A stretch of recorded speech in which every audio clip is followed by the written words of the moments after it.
Compare and contrast this first meeting with other first meetings of these two nations. What's the distinction this time? It's always important for a British Prime Minister to make early contact with a new United States President. So that bit of it is, if you like, standard.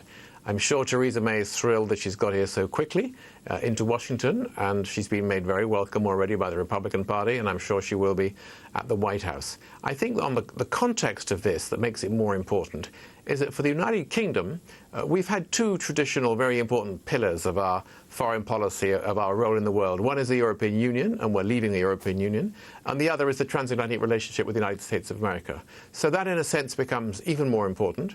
And then on the policy side, the idea of having an early agreement on a free trade agreement between the UK and the US, that gives extra substance to the importance of this visit.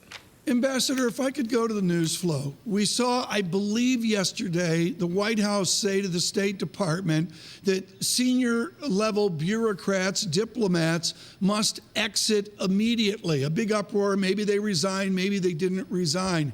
How important is stability within a diplomatic corps given a White House that's acting in an ad hoc manner? Well, the British perspective is always a bit different. We have a non-political, apolitical diplomatic service. So senior staff in our Foreign Office do not change when governments change. Only a very, very small number of people, and that's usually part of natural rotation. In the United States, of course, senior members of the staff, especially those which are politically appointed, subject to Senate confirmation, do move on. So it's not completely surprising that some people are going. But what I don't know is whether those who are going are resigning because they feel that no longer welcome or because they've been asked to move on in the normal rotation. Ambassador Guy Johnson in Washington, D.C. Can I ask you about personal chemistry?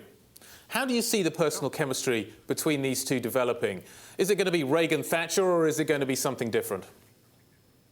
I think what we can tell from what Theresa May was saying to the Republican Party retreat yesterday is that she has moved on a number of policy issues quite close to the position of Donald Trump. She underlined, if you like, malevolent influence of Iran in the Middle East, the security of Israel, no more failed overseas military interventions, that kind of stuff, and that it's important that globalization does more for the left behind.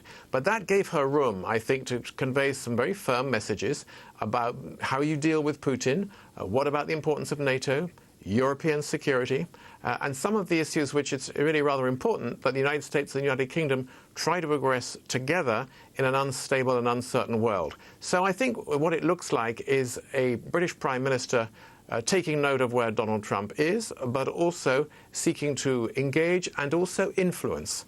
And I think that'll be the hallmark of the early encounter. Both seem determined to make the relationship work at the personal level. Ambassador, is there a danger that the relationship almost goes too well, that it could alienate European capitals as well? How do you manage that balancing act? I think it's a risk. If people think that Theresa May is being, too determined to suck up to the new administration, and it's, of course, a president of whom a lot of European leaders, including British ones, were quite critical during the campaign, then there's a problem there. But I think that insofar as she can use the early visit and a strong personal relationship to convey important messages about European security, the future of NATO, beware of Russia, that kind of stuff, that will help her links to other European heads of state rather than hinder them. Ambassador, it is not the wonderful movie Tinker Tailor Soldier Spy from a few years ago. It's not Gary Oldman and Colin Firth dashing around in a time where it was a little dangerous in diplomacy and in the spy game. But give me a measurement of the level of trust in this historic triangle of London, Moscow, and Washington. Are we on the edge of Tinker Tailor Soldier Spy? Well, there's going to be a remake, I gather, by the BBC, so we'll get an even better view of that in the near future. I think at the moment the trust levels between Washington and London remain strong. I think they've always been strong. We've had issues where we've squabbled about this and that, about financial contributions to the NATO alliance and how close to get to China with the Cameron administration during Obama's time. But generally speaking, the personal relationships have been very strong. Equally, the levels of trust between London and Moscow and I would say Washington and Moscow have not been strong. And the Russians have obviously wanted to kick the Brits because they're, if you like, the little Satan compared to the big Satan, to coin a phrase which the Iranians use.